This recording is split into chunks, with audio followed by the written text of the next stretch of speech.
69 మంది మహిళల పేరిట అప్పట్లో బ్యాంకుల్లో ఉన్న అప్పుని మొత్తం వైఎస్ జగన్ గారి ప్రభుత్వమే తీర్చింది. వైఎస్ జగన్ గారి ప్రభుత్వమే భరించింది. వైఎస్ఆర్ ఆసరా, వైఎస్ఆర్ సున్నా వడ్డీ ద్వారా లబ్ధిదారి పొందిన అక్కచెల్లెమ్మలు పొదుపు సంఘాలు తిరిగి మళ్ళీ క్రియాశీలకంగా మారాయి అంటే ఆ ఘనత ఖచ్చితంగా వైఎస్ జగన్ గారిదే, వైఎస్ఆర్ కాంగ్రెస్ పార్టీదే. కానీ ఈ రోజున మీరేం చేస్తున్నారండి? ఏం చేస్తున్నారు మీరు? ఆ భరోసా, ఆ ఆసరా ఎక్కడిస్తున్నారు ఒక మహిళకి?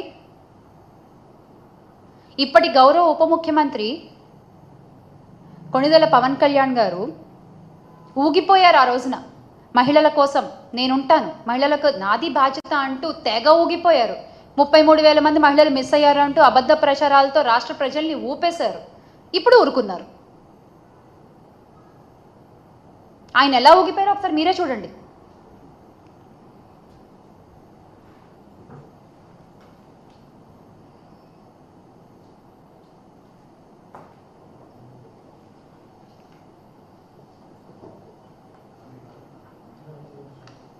అసలు ఆయన మాట్లాడిన భాషని మ్యూట్ చేసి చూపిస్తున్నాం మీకు. ఇంకా మేము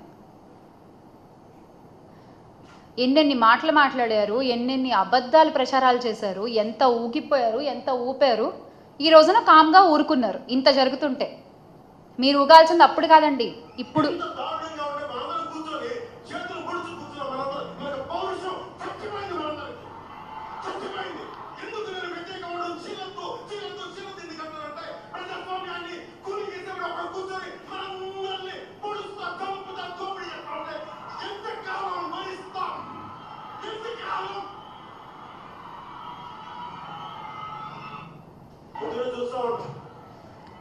పౌరుషం చచ్చిపోయిందా పవన్ కళ్యాణ్ గారు?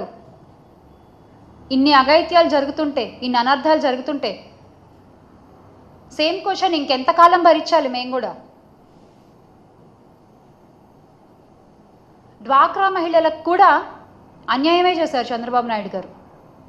డ్వాక్రా రుణమాఫీ చేస్తామని చెప్పి మొత్తం అసలు అప్పట్లో అంటే డ్వాక్రా హయాంలో 10 మంది సభ్యులు ఉంటే అందరికీ కలిపి 2 లక్షలో 3 లక్షలో వచ్చేది అప్పుడు అప్పుగా. కానీ బ్యాంకు రుణాలు ఆసరాతో తీరడం మొదలుపెట్టిన తర్వాత కొత్త రుణాలు సకాలంలో చెల్లించడంతో ఒక్కో సంఘానికి ఏకంగా 20 లక్షల రుణాలు ఇచ్చారు. 20 లక్షల రుణాలు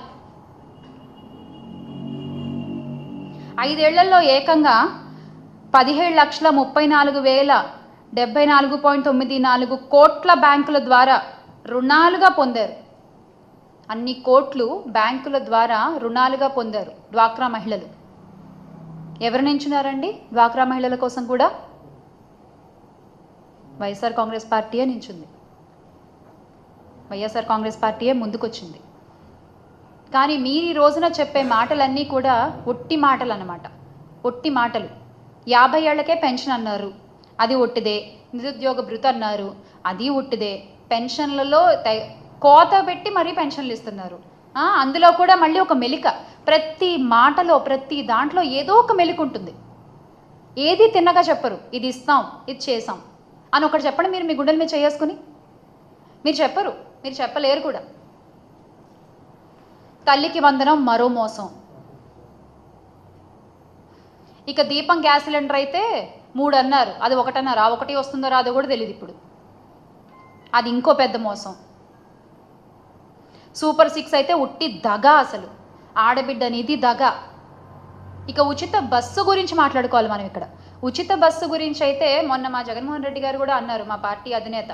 రాయలసీమ మహిళలందరూ కూడా ఎదురు చూస్తున్నారు, అలాగే ఇతర జిల్లాలు ఇతర మహిళలందరూ కూడా ఎదురు చూస్తున్నారు, ఏం చేశారు ఆ బస్సు ఎక్కి తిరిగి చూసొద్దాము అని చెప్పి అని అన్నారు ఆయన. ఆయన అన్న తర్వాత అయినా మీరు ఏమన్నా దాన్ని అమలు పరుస్తారేమో, చిన్న హామీయే కదా అని ఎదురు చూసాం మేము.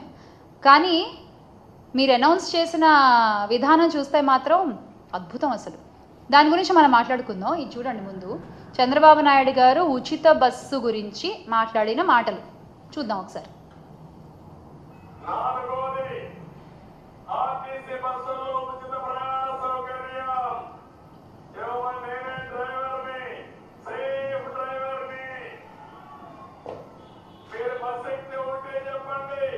మా చంద్రన్న చెప్పాడు, నేను ఏ ఊరికి పోతున్నా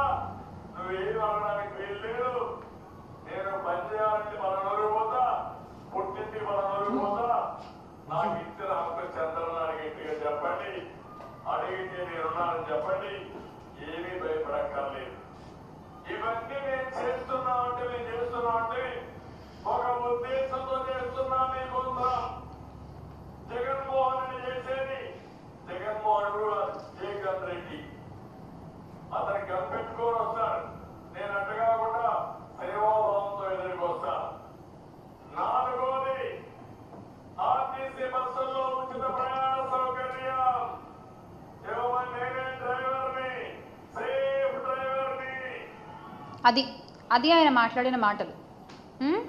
జే గన్ రెడ్డి గారు అయినా కూడా ఆ గన్లోంచి వచ్చే ప్రతి బుల్లెట్ కూడా చాలా సూటిగా వెళ్ళి తగులుతుంది. ఆయన నోట్లోంచి వచ్చే ప్రతి మాట కూడా అమలయ్యి మనకు కనబడుతుంది. కానీ మీరిచ్చే మాటలు ఎలా ఉంటాయి అంటే, ఈ రోజున గుమ్మడి సుధారాణి గారు చెప్పారు ఇదే ఉచిత బస్సు కోసం. ఆవిడ ఏం చెప్పారు? ఏ జిల్లాలో ఉండే మహిళలు ఆ జిల్లాల్లో తిరగడానికి మాత్రమే ఉచిత బస్సు అట. ఇక్కడేమో ఈయనేమంటారు, మేము ఈ పనికి ఈ జిల్లా నుంచి ఇంకో జిల్లాకి వెళ్ళాలంటే ఎక్కి చంద్రబాబు నాయుడు గారు నా పేరు చెప్పండి అంటారు ఈయన. కానీ ఈ రోజున అదే కూటమి ప్రభుత్వంలో గుమ్మడి సంధ్యారాణి గారు ఆవిడ ఏం చెప్తున్నారు ఇందాక సభలో, ఇందాకే జస్ట్ ఒక అరగంట క్రితం, ఏ జిల్లాలో వాళ్ళు ఆ జిల్లాలోనే తిరగాలి. ఇది మీరే చెప్తారు, అది మీరే చెప్తారు. మీ మాటలు ఇలా ఉంటాయి. మా అధినేత జగన్మోహన్ రెడ్డి గారి మాట అంటే అది జరిగి తీరుతుంది అంతే. ఇలా ఉట్టి మాటలు చెప్పడం చేత కాదు ఆయనకి. సూపర్ 6 హామీలు, కళ్ళబొల్లి మాటలు, అసలు ఇంత జరుగుతుంటే కూడా ఆ ఊగిపోయిన పవన్ కళ్యాణ్ గారు నోరు మెదపరు. రాష్ట్రాలు తిరుగుతూ గుళ్ళు తిరుగుతూ ఉంటారు ఆయన. అండ్ నిజంగా అంటే అద్భుతమైన ప్రభుత్వం ఇది. ఎందుకంటే సుగాలి ప్రీతి కేసుని అధికారంలోకి వచ్చిన మొదటి నెలలోనే సాల్వ్ చేస్తారు కదా. అద్భుతమైన ప్రభుత్వం ఇది, చాలా అద్భుతమైన ప్రభుత్వం, ఒప్పుకోవాలి. మహిళల కోసం నించునే ప్రభుత్వం ఇది. ఇన్ని కేసులు 16,000 18,000 కేసులు ఉన్నాయని గొప్పగా చెప్పుకుంటున్నారు కదా. ఇన్ని అన్యాయాలు జరిగాయి, ఇన్ని అత్యాచారాలు జరిగాయని చెప్పుకుంటున్నారు కదా. నిజమే, చాలా గొప్ప ప్రభుత్వం ఇది. కానీ ప్రజలకు కావాల్సింది ఇలాంటి ప్రభుత్వం కాదు. ఇలాంటి ప్రభుత్వం కాదు ప్రజలకు కావాల్సింది.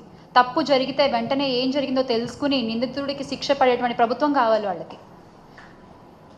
అది వైఎస్ఆర్ కాంగ్రెస్ పార్టీ హయాంలో దిశ యాప్ వంటి గొప్ప యాప్ల ద్వారా జరిగింది. మహిళలకి ముఖ్యంగా అన్యాయం జరిగిన వాళ్ళ చేతులు వెరక్కొట్టి కూర్చోబెట్టిన ప్రభుత్వం ఇది వైఎస్ఆర్ కాంగ్రెస్ పార్టీ ప్రభుత్వం. మీ కూటమి ప్రభుత్వం లాగా కళ్ళబొల్లి మాటలు చెప్పే ప్రభుత్వం కాదు. చేతల్లో చేసి చూపించేటువంటి ప్రభుత్వం వైఎస్ఆర్ కాంగ్రెస్ పార్టీ ప్రభుత్వం. గత 5 ఏళ్ళు చేసి చూపించాము, మళ్ళీ చూపిస్తాం. ఈ అంతర్జాతీయ మహిళా దినోత్సవ సందర్భంగా మహిళలందరికీ ఒక్కటే మాట చెప్పాలనుకున్నాను. మళ్ళీ త్వరలో మీరు